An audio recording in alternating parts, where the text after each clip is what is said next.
कर्ण के जन्म की कथा।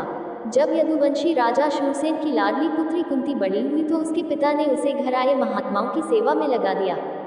कुंती अपने पिता के अतिथि गृह में आने वाले सभी साधु संतों साधुओं आदि की सच्चे मन से सेवा करती थी। एक बार ऋषि दुर्वासा वहां पहुंचे। कुंती ने भी उनकी पूरे मन से सेवा की। कुंती की सेवा से प्रसन्न होकर दुर्वासा ऋषि ने कहा, बेटी, मैं तुम्हारी सेवा से बहुत प्रसन्न हूँ, इसलिए तुम्हें एक मंत्र दे रहा हूँ जिसके प्रयोग से तुम जिस देवता का स्मरण करोगे वह तुरंत तुम्हारे सामने प्रकट हो जाएगा और तुम्हारी इच्छा पूरी कर देगा। इस प्रकार दुर्वासा ऋषि कुंती को मंत्र प्रदान करके चले गए। एक दिन कुंती ने उस मंत्र की सत्यता की जांच करने के लिए एकांत स्थान पर बैठकर उस मंत्र का जाप किया और सूर्य देव का स्मरण किया। उसी समय सूर्यदेव वहां प्रकट हुए और बोले, देवी, मुझे बताओ कि तुम मुझसे क्या चाहते हो, मैं तुम्हारी इच्छा अवश्य पूरी करूंगा। इस पर कुंती ने कहा, हे भगवान, मुझे आपसे किसी भी प्रकार की अभिलाषा नहीं है, मैंने केवल इसकी प्रामाणिकता का परीक्षण करने के लिए मंत्र का जाप किया है। कुंती के ये वचन सुनकर सूर्यदेव बोले, हे कुंती, मेरा आना व्यर्थ नहीं जा सकता, मैं तुम्हें एक बहुत ही बहादुर और परोपकारी पुत्र देता हूँ। इतना कहकर सूर्यदेव अंतर्धान हो गए। कुंती शर्म के मारे यह बात किसी को नहीं बता सकी। समय आने पर उसके गर्भ से कवच और कुंडल पहने एक पुत्र पैदा हुआ। कुंती ने उसे एक संदूक में रख लिया और रात के समय गंगा में प्रवाहित कर दिया। बालक बहता हुआ उस स्थान पर पहुंच गया जहां धृतराष्ट्र का सारथी अधृत अपने घोड़े को गंगा नदी में पानी पिला रहा था। उनकी नजर कवच और कुंडल पहने बालक पर पड़ी। अधृत निसंतान था, इसलिए वह उस बालक को गोद में लेकर अपने घर ले आया और अपने पुत्र की तरह उसका पालन पोषण करने लगा। उस बालक के कान अत्यंत सुंदर थे, इसलिए उसका नाम कर्ण रखा गया। कर्ण गंगा में बह रहा था, तभी राजा धृतराष्ट्र के सारथी अधृत और उनकी पत्नी राधा ने उसे देख लिया और उसे गोद में लेकर उसका पालन पोषण करने लगे। कर्ण को बचपन से ही अपने पिता अधृत की तरह रथ चलाने की अपेक्षा युद्ध कला में अधिक रुचि थी। कर्ण और उनके पिता अधृत की मुलाकात आचार्य द्रोण से हुई, जो उस समय युद्ध कला के सर्वश्रेष्ठ उस्तादों में से एक थे। द्रोणाचार्य उस समय कुरु राजकुमारों को शिक्षा देते थे। उन्होंने कर्ण को शिक्षा देने से मना कर दिया क्योंकि कर्ण एक सारथी का पुत्र था और द्रोण केवल क्षत्रियों को शिक्षा देते थे। द्रोणाचार्य की असहमति के बाद कर्ण ने परशुराम से संपर्क किया, जो केवल ब्राह्मणों को शिक्षा देते थे। कर्ण ने स्वयं के ब्राह्मण होने का दावा किया और परशुराम से शिक्षा प्राप्त करने का अनुरोध किया। परशुराम ने कर्ण के अनुरोध को स्वीकार कर लिया और कर्ण को अपने ही समान युद्धकला और धनुर्विद्या में निपुण बना लिया। कर्ण को उसके गुरु परशुराम और धरती माता ने श्राप दिया था। कर्ण की शिक्षा अंतिम चरण पर थी। एक दिन दोपहर को गुरु परशुराम कर्ण की जांघ पर सिर रखकर आराम कर रहे थे। कुछ देर बाद कहीं से एक बिच्छू आया और उसकी दूसरी जांघ पर काटकर घाव करने लगा। गुरु के आराम में खलल न पड़े, इसलिए कर्ण ने बिच्छू को दूर नहीं हटाया और उसका दंड सहता रहा। कुछ देर बाद गुरुजी नींद से उठे तो देखा कि कर्ण की जांघ से बहुत खून बह रहा था। उन्होंने कहा कि बिच्छू का दंड सहने का धैर्य केवल एक क्षत्रिय में ही हो सकता है, किसी ब्राह्मण में नहीं। और उनके मिथ्या भाषण के कारण परशुराम जी ने उन्हें श्राप दिया कि जब भी कर्ण को उनके द्वारा दी गई शिक्षा की सबसे अधिक आवश्यकता होगी तब वह व्यर्थ हो जाएगी। उस दिन उसका उपयोग करें। कर्ण, जो स्वयं नहीं जानता था कि वह किस वंश का है, ने अपने गुरु से क्षमा मांगी और कहा कि यदि उसके स्थान पर कोई अन्य शिष्य होता तो वह भी ऐसा ही करता। हालांकि क्रोधवश कर्ण को श्राप देने के लिए उन्हें ग्लानि महसूस हुई, परंतु वे अपना श्राप वापस नहीं ले सके। फिर उन्होंने कर्ण को अपना विजय नामक धनुष दिया और उसे आशीर्वाद दिया कि उसे वह चीज मिलेगी जो वह सबसे अधिक चाहता है, चिरस्थायी प्रसिद्धि। कुछ लोक कथाओं में यह माना जाता है कि इंद्र स्वयं बिच्छू के रूप में थे, जो अपनी वास्तविक क्षत्रिय पहचान प्रकट करना चाहते थे। परशुराम जी के आश्रम से निकलने के बाद कर्ण कुछ समय तक भटकते रहे। इस दौरान वह शब्द भेदी की कला सीख रहे थे। अभ्यास के दौरान उन्होंने गाय के बछड़े को कोई जंगली जानवर समझकर उस पर एक भेदी तीर चला दिया और बछड़ा मर गया। तब उस गाय के मालिक ब्राह्मण ने कर्ण को श्राप दिया कि जिस तरह उसने एक असहाय जानवर को मारा है, उसी तरह एक दिन वह भी मारा जाएगा जब वह सबसे असहाय होगा और जब उसका पूरा ध्यान अपने दुश्मन के अलावा किसी और चीज पर होगा। इस तरह कर्ण परशुराम का बहुत मेहनती और कुशल शिष्य बन गया। कर्ण दुर्योधन के आश्रय में रहता था। गुरु द्रोणाचार्य ने अपने शिष्यों की शिक्षा पूरी होने के बाद हस्तिनापुर में एक नाट्यशाला का आयोजन किया। मंच पर अर्जुन विशेष धनुर्विद्या कौशल वाले शिष्य साबित हुए। तभी कर्ण मंच पर आए और अर्जुन द्वारा किए गए पराक्रम को पार करते हुए उन्हें द्वंद्व युद्ध के लिए चुनौती दी। जब कृपाचार्य ने कर्ण के द्वंद्व युद्ध को अस्वीकार कर दिया और उससे उसके वंश और साम्राज्य के बारे में पूछा, क्योंकि द्वंद्व युद्ध के नियमों के अनुसार केवल एक राजकुमार ही अर्जुन को, जो हस्तिनापुर का राजकुमार था, द्वंद्व युद्ध के लिए चुनौती दे सकता था। तब कौरवों में सबसे बड़े दुर्योधन ने कर्ण को अंगारा का राजा घोषित कर दिया ताकि वह अर्जुन के साथ द्वंद्व युद्ध लड़ने के योग्य हो जाए। जब कर्ण ने दुर्योधन से पूछा कि वह बदले में उससे क्या चाहता है, तो दुर्योधन ने कहा कि वह केवल यही चाहता था कि कर्ण उसका मित्र बने। इस घटना के बाद महाभारत के कुछ मुख्य संबंध स्थापित हुए, जैसे दुर्योधन और कर्ण के बीच मजबूत संबंध, कर्ण और अर्जुन के बीच तीव्र प्रतिद्वंद्विता और पांडवों और कर्ण के बीच शत्रुता। कर्ण दुर्योधन का वफादार और सच्चा मित्र था। हालांकि बाद में उन्होंने दुर्योधन को खुश करने के लिए जुए में भाग लिया, लेकिन वे शुरू से ही इसके खिलाफ थे। कर्ण शकुनी को पसंद नहीं करता था और हमेशा दुर्योधन को सलाह देता था कि वह अपने शत्रुओं को हराने के लिए कुटिल रणनीति का नहीं बल्कि अपने युद्ध कौशल और बाहुबल का उपयोग करे। जब लाक्षागृह में पांडवों को मारने का प्रयास विफल हो जाता है, तो कर्ण दुर्योधन को उसकी कायरता के लिए डांटते हैं और कहते हैं कि कायरों की सभी चालें विफल हो जाती हैं, और उसे समझाते हैं कि उसे एक योद्धा की तरह व्यवहार करना चाहिए और जो भी आप हासिल करना चाहते हैं उसे अपने माध्यम से हासिल करें। बहादुरी। कर्ण ने राजकुमारी चित्रांगदा से विवाह करने में भी दुर्योधन की थी। उसने अपने स्वयंवर में दुर्योधन को अस्वीकार कर दिया और फिर दुर्योधन उसे बलपूर्वक ले गया। तब वहां उपस्थित अन्य राजाओं ने उसका पीछा किया, लेकिन कर्ण ने अकेले ही उन सभी को परास्त कर दिया। पराजित राजाओं में जरासंध, शिशुपाल, दंतवक्र, साल और रुक्मी आदि थे। कर्ण की सराहना के प्रतीक के रूप में जरासंध ने कर्ण को मगध का एक हिस्सा दे दिया। भीम ने बाद में श्री कृष्ण की से जरासंध को हराया था, लेकिन उससे बहुत पहले कर्ण ने उसे अकेले ही हरा दिया था। कर्ण ने ही जरासंध की कमजोरी उजागर की थी कि उसकी मृत्यु उसके धड़ को पैरों से अलग करके 2 टुकड़ों में बांटने से ही हो सकती है। पांडवों के जन्म की कथा। धृतराष्ट्र जन्म से ही अंधे थे, इसलिए उनकी जगह पांडु को राजा बनाया गया।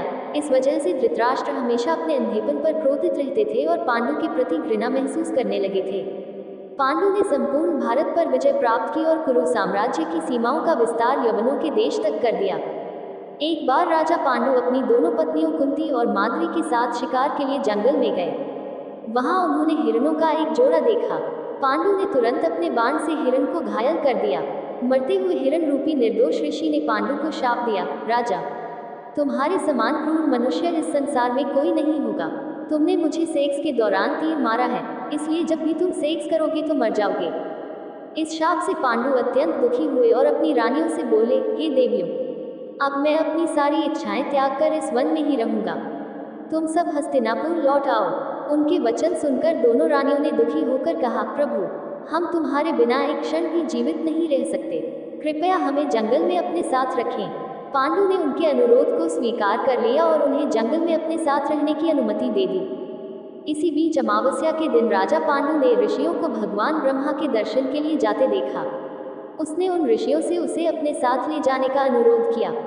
उनके अनुरोध पर ऋषियों ने कहा, राजन, कोई भी निसंतान मनुष्य ब्रह्मलोक जाने का अधिकारी नहीं हो सकता, इसलिए हम आपको अपने साथ ले जाने में असमर्थ हैं। ऋषियों की बात सुनकर पांडु ने अपनी पत्नी से कहा, हे कुंती, मेरा जन्म लेना ही व्यर्थ हो रहा है, क्योंकि निसंतान मनुष्य पितृ ऋण, ऋषि ऋण, देव ऋण तथा मनुष्य ऋण से मुक्ति नहीं पा सकता। क्या आप पुत्र प्राप्ति में मेरी कर सकते हैं? कुंती ने कहा, हे आर्यपुत्र, ऋषि दुर्वासा ने मुझे ऐसा मंत्र दिया है जिससे मैं किसी भी देवता का आह्वान करके इच्छित वस्तु प्राप्त कर सकता हूँ। आप कृपा करके आदेश दें कि मैं किस देवता को बुलाऊं। इस पर पांडु ने धर्म को आमंत्रित करने की आज्ञा दी। धर्म ने कुंती को एक पुत्र का आशीर्वाद दिया जिसका नाम युधिष्ठिर रखा गया। बाद में पांडु ने कुंती को पुनः 2 बार वायुदेव तथा इंद्रदेव को आमंत्रित करने की आज्ञा दी। भीम का जन्म वायुदेव से और अर्जुन का जन्म इंद्र से हुआ था। तदनंतर पांडु की आज्ञा से कुंती ने माद्री को उस मंत्र की दीक्षा दी। माद्री ने अश्वनी कुमारों को आमंत्रित किया और नकुल और सहदेव का जन्म हुआ। एक दिन राजा पांडु माद्री के साथ वन में नदी के तट पर भ्रमण कर रहे थे। वातावरण बहुत खुशनुमा था और ठंडी, मंद और सुगंधित हवा चल रही थी। सहसा वायु के झोंके से माद्री के वस्त्र उड़ गए। इससे पांडु का मन बेचैन हो गया और वे संभोग क्रिया में प्रवृत्त होने ही वाले थे कि शाप के कारण उनकी मृत्यु हो गई। माद्री उनके साथ सती हो गई, लेकिन कुंती अपने पुत्रों के पालन पोषण के लिए हस्तिनापुर लौट आई। वहां रहने वाले ऋषियों ने पांडवों को महल में छोड़ दिया और ऋषियों और कुंती की सलाह पर सभी ने पांडवों को अपने पुत्र के रूप में स्वीकार किया और उनका स्वागत किया। धृतराष्ट्र, पांडु और विदुर जन्म कथा। सत्यवती के चित्रांगद और विचित्रवीर्य नाम के 2 पुत्र थे। शांतनु का निधन चित्रांगदा और विचित्रवीर्य के बचपन में ही हो गया था, इसलिए उनका पालन पोषण भीष्म ने किया। जब चित्रांगद बड़े हुए तो भीष्म ने उन्हें राजगद्दी पर बैठाया, लेकिन कुछ ही समय में चित्रांगद गंधर्वों से युद्ध करते हुए मारे गए। इस पर भीष्म ने राज्य अपने छोटे भाई विचित्रवीर्य को सौंप दिया। अब भीष्म को विचित्रवीर्य के विवाह की चिंता होने लगी। उन्हीं दिनों काशीराज की 3 पुत्रियों अंबा, अंबिका और अंबालिका का स्वयंवर होने वाला था। उनके स्वयंवर में जाकर भीष्म ने अकेले ही वहां उपस्थित सभी राजाओं को परास्त कर दिया और तीनों कन्याओं का हरण कर हस्तिनापुर ले आए। बड़ी पुत्री अंबा ने भीष्म को बताया कि उसने अपना तन और मन राजा शाल्व को अर्पित कर दिया है। उसकी बात सुनकर भीष्म ने उसे राजा शाल्व के पास भेज दिया और अंबिका और अंबालिका का विवाह विचित्रवीर्य के साथ करवा दिया। राजा शाल्व ने अंबा को स्वीकार नहीं किया, अतः वह हस्तिनापुर लौट आई और भीष्म से बोली, हे आर्य, तुमने मेरा अपहरण कर लिया है, इसलिए तुम्हें मुझसे विवाह करना चाहिए। लेकिन भीष्म ने अपनी प्रतिज्ञा के कारण उनका अनुरोध स्वीकार नहीं किया। अंबा क्रोधित होकर परशुराम के पास गई और उन्हें अपनी व्यथा सुनाई और मांगी। परशुराम ने अंबा से कहा, हे देवी, चिंता मत करो, मैं तुम्हारा विवाह भीष्म से करवाऊंगा। परशुराम ने भीष्म को बुलावा भेजा, लेकिन भीष्म उनके पास नहीं गए। इससे क्रोधित होकर परशुराम भीष्म के पास पहुंचे और दोनों वीरों के बीच भयानक युद्ध छिड़ गया। दोनों ही अभूतपूर्व योद्धा थे, अतः विजय या पराजय का निर्णय नहीं हो सका। अंततः देवताओं ने हस्तक्षेप करके इस युद्ध को रोक दिया। अंबा निराश होकर वन में तपस्या करने चली गई। विचित्रवीर्य अपनी दोनों रानियों के साथ भोग विलास में लिप्त रहे, लेकिन किसी भी रानी से उनकी कोई संतान नहीं हुई और तपेदिक से पीड़ित होकर उनकी मृत्यु हो गई। अब सर्वनाश के भय से माता सत्यवती ने एक दिन भीष्म से कहा, बेटा, इस वंश को विनाश से बचाने के लिए मैं तुम्हें आदेश देता हूँ कि तुम इन दोनों रानियों से एक पुत्र को जन्म दो। माँ की बात सुनकर भीष्म ने कहा, माँ, मैं किसी भी परिस्थिति में अपनी प्रतिज्ञा नहीं तोड़ सकता। ये सुनकर माता सत्यवती को बहुत दुख हुआ। अचानक उन्हें अपने पुत्र वेदव्यास की याद आई। याद आते ही वेदव्यास वहीं उपस्थित थे। सत्यवती ने उसकी ओर देखकर कहा, हे पुत्र, तुम्हारे सभी भाई निसंतान ही स्वर्गवासी हो गए, अतः मेरे वंश को विनाश से बचाने के लिए मैं तुम्हें उनकी पत्नियों से संतान उत्पन्न करने की आज्ञा देता हूँ। वेदव्यास ने उनकी आज्ञा का पालन करते हुए कहा, माँ, आप उन दोनों रानियों से कहो कि वे 1 वर्ष तक नियम और व्रत का पालन करें, तभी वे गर्भ धारण करेगी। 1 वर्ष बीत जाने पर वेदव्यास सबसे पहले बड़ी रानी अंबिका के पास गए। अंबिका ने उसके तेज से डरकर अपनी आंखें बंद कर लीं। वेदव्यास ने लौटकर अपनी माता से कहा, माता, अंबिका का बड़ा तेजस्वी पुत्र होगा, परंतु वह नेत्र बंद करने के दोष के कारण अंधा होगा। ये सुनकर सत्यवती को बहुत दुख हुआ और उसने वेदव्यास को छोटी रानी अंबालिका के पास भेजा। अंबालिका वेदव्यास को देखकर भय से पीली पड़ गई। अपने कक्ष से लौटकर वेदव्यास ने सत्यवती से कहा, माँ, अंबालिका के गर्भ से पांडु को रोगग्रस्त पुत्र होगा। इससे माता सत्यवती और भी दुखी हो गई और उन्होंने बड़ी रानी अंबालिका को पुनः वेदव्यास के पास जाने का आदेश दिया। इस बार बड़ी रानी स्वयं न जाकर अपनी दासी को वेदव्यास के पास भेज दिया। दासी ने खुशी खुशी वेदव्यास को भोजन दिया। इस बार वेदव्यास माता सत्यवती के पास आए और बोले, माँ, इस दासी के गर्भ से वेदांत में पारंगत एक अत्यंत गुणवान पुत्र पैदा होगा। इतना कहकर वेदव्यास तपस्या करने चले गए। समय आने पर अंबिका के गर्भ से धृतराष्ट्र अंधे पैदा हुए, अंबालिका के गर्भ से रोगग्रस्त पांडु पैदा हुए और दासी के गर्भ से धर्मात्मा विदुर का जन्म हुआ। कृपाचार्य और द्रोणाचार्य जन्म कथा। कृपाचार्य और द्रोणाचार्य का जन्म बिना मां के हुआ था। गौतम ऋषि के पुत्र का नाम शर्दवान था। उनका जन्म बाणों के साथ हुआ था। उन्हें वेदों के अध्ययन में कोई रुचि नहीं थी और उन्हें धनुर्विद्या का बहुत शौक था। वह धनुर्विद्या में इतना निपुण हो गया कि देवराज इंद्र उससे भयभीत रहने लगे। उन्हें अपनी साधना से विरत करने के लिए इंद्र ने नामपदी नामक देवी को उनके पास भेजा। उस देवी की सुंदरता से शर्दवान इतने कामोत्तेजित हो गए कि उनका वीर्य स्खलित होकर एक ईंट पर गिर गया। वह नरकट 2 भागों में विभक्त हो गया। एक भाग से कृप नामक बालक और दूसरे भाग से कृपी नामक कन्या उत्पन्न हुई। कृपी अपने पिता के समान धनुर्विद्या में निपुण हो गए। भीष्म जी ने इन कृप को पांडवों और कौरवों की शिक्षा के लिए नियुक्त किया और वे कृपाचार्य के नाम से प्रसिद्ध हुए। कृपाचार्य द्वारा पांडवों और कौरवों की प्राथमिक शिक्षा पूरी होने के बाद भीष्म जी ने शस्त्र विद्या की विशेष शिक्षा के लिए द्रोण नामक गुरु को नियुक्त किया। इन द्रोणाचार्य जी की भी एक विशेष कहानी है। एक बार भारद्वाज मुनि यज्ञ कर रहे थे। एक दिन वह गंगा नदी में स्नान कर रहा था। वहां उन्होंने घृतार्ची नामक अप्सरा को गंगा में स्नान करके निकलते देखा। उस अप्सरा को देखकर उनके मन में वासना जागृत हो गई और उन्होंने अपना वीर्य स्खलित कर दिया, जिसे उन्होंने एक यज्ञ पात्र में रख दिया। बाद में उसी यज्ञ पात्र से द्रोण का जन्म हुआ। अपने पिता के आश्रम में रहते हुए द्रोण चारों वेदों और अस्त्र शस्त्रों के ज्ञान में पारंगत हो गए। द्रोण के साथ प्रशांत नामक राजा का पुत्र द्रुपद भी शिक्षा प्राप्त कर रहा था और उन दोनों में गहरी मित्रता हो गई। उन्हीं दिनों परशुराम अपनी सारी संपत्ति ब्राह्मणों को दान करके महेंद्राचल पर्वत पर तपस्या कर रहे थे। एक बार द्रोण उनके पास आए और उनसे दान देने का अनुरोध किया। इस पर परशुराम ने कहा, वत्स, आप देर से आए, मैं पहले ही अपना सब कुछ ब्राह्मणों को दान कर चुका हूँ। अब मेरे पास केवल हथियार ही बचे हैं। यदि आप चाहें तो इन्हें दान कर सकते हैं। द्रोण यही चाहते थे, इसलिए उन्होंने कहा, हे गुरुदेव, आपके हथियार पाकर मुझे बहुत खुशी होगी, लेकिन आपको मुझे इन हथियारों के बारे में सिखाना होगा और नियम कायदे भी बताने होंगे। इस प्रकार परशुराम के शिष्य बनकर द्रोण अस्त्र शस्त्र सहित समस्त विद्याओं में अभूतपूर्व विशेषज्ञ बन गए। शिक्षा प्राप्त करने के बाद द्रोण का विवाह कृपाचार्य की बहन कृपि से हुआ। कृपि से उन्हें एक पुत्र हुआ। जन्म के समय उस पुत्र के मुख से घोड़े की ध्वनि निकली, इसलिए उसका नाम अश्वत्थामा रखा गया। किसी भी प्रकार का राजकीय संरक्षण न मिलने के कारण द्रोण अपनी पत्नी कृपि तथा पुत्र अश्वत्थामा के साथ गरीबी में जीवन व्यतीत कर रहे थे। एक दिन उनके पुत्र अश्वत्थामा को दूध पीने की इच्छा हुई, लेकिन अपनी गरीबी के कारण द्रोण अपने पुत्र के लिए गाय के दूध की व्यवस्था नहीं कर सके। अचानक उन्हें अपने बचपन के मित्र राजा द्रुपद की याद आई, जो पांचाल देश के राजा बन गए थे। द्रोण द्रुपद के पास गए और बोले, मित्र, मैं आपका सहपाठी रहा हूँ। मुझे दूध के लिए एक गाय की आवश्यकता है और मैं आपकी पाने की इच्छा से आपके पास आया हूँ। इस पर द्रुपद अपनी पुरानी मित्रता को भूलकर और अपने राजा होने के अहंकार के वश में होकर द्रोण पर क्रोधित हो गए और बोले, तुम्हें मुझे अपना मित्र कहते हुए शर्म नहीं आती? मित्रता केवल समान वर्ग के लोगों के बीच होती है, आप जैसे गरीब व्यक्ति और मेरे जैसे राजा के बीच नहीं। अपमानित होकर द्रोण वहां से लौट आए और कृपाचार्य के घर में गुप्त रूप से रहने लगे।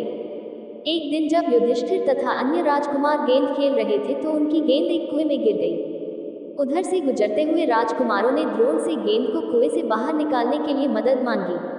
द्रोण ने कहा, यदि तुम मेरे और मेरे परिवार के लिए भोजन की व्यवस्था करो तो मैं तुम्हारी गेंद हटा दूंगा। युधिष्ठिर ने कहा, देव, यदि हमारे दादाजी की आज्ञा होगी तो तुम्हें सदैव भोजन मिलता रहेगा। द्रोणाचार्य ने तुरंत एक मुट्ठी तिनका लिया, उसे मंत्र से अभिमंत्रित किया और गेंद को तिनके से छेद दिया। फिर उसने दूसरी छड़ी से गेंद में फंसी छड़ी में छेद कर दिया। इस प्रकार गेंद को डंडे से छेद कर कुएं से बाहर निकाला गया। इस अद्भुत प्रयोग के बारे में और द्रोण के सभी विषयों में प्रकांड विद्वान होने के बारे में जानने के बाद भीष्म पितामह ने उन्हें राजकुमारों की उच्च शिक्षा के लिए नियुक्त किया और राजमहल में ले गए और वे द्रोणाचार्य के नाम से प्रसिद्ध हुए। पांडवों के जन्म की कहानी। अपने उत्कृष्ट गुणों के कारण युधिष्ठिर हस्तिनापुर की जनता के बीच बहुत लोकप्रिय हो गए। उनके गुणों और लोकप्रियता को देखकर भीष्म पितामह ने धृतराष्ट्र से युधिष्ठिर का राज्याभिषेक करने को कहा। दुर्योधन नहीं चाहता था कि युधिष्ठिर राजा बने, इसलिए उसने अपने पिता धृतराष्ट्र से कहा, पिताजी, यदि एक बार युधिष्ठिर को राजगद्दी मिल गई तो ये राज्य हमेशा के लिए पांडव वंश का हो जाएगा और हम कौरवों को उनके सेवक बनकर रहना होगा। इस पर धृतराष्ट्र ने कहा, हे दुर्योधन, हमारे कुल की संतानों में युधिष्ठिर सबसे बड़े हैं, अतः इस राज्य पर उनका ही अधिकार है। तब भीष्म और प्रजा भी उन्हें राजा बनाना चाहते हैं, हम इसके बारे में कुछ नहीं कर सकते। धृतराष्ट्र की बातें सुनकर दुर्योधन बोला, पितामह, मैंने इसकी व्यवस्था कर दी है, बस किसी तरह पांडवों को वारणावत भेज दो। दुर्योधन ने वारणावत में पांडवों के निवास के लिए पुरोचन नामक शिल्पी से एक भवन बनवाया था, जो लाख, चर्बी, सूखी घास, मूंज आदि अत्यधिक ज्वलनशील पदार्थों से बना था। दुर्योधन ने उस भवन में पांडवों को जलाने की साजिश रची थी।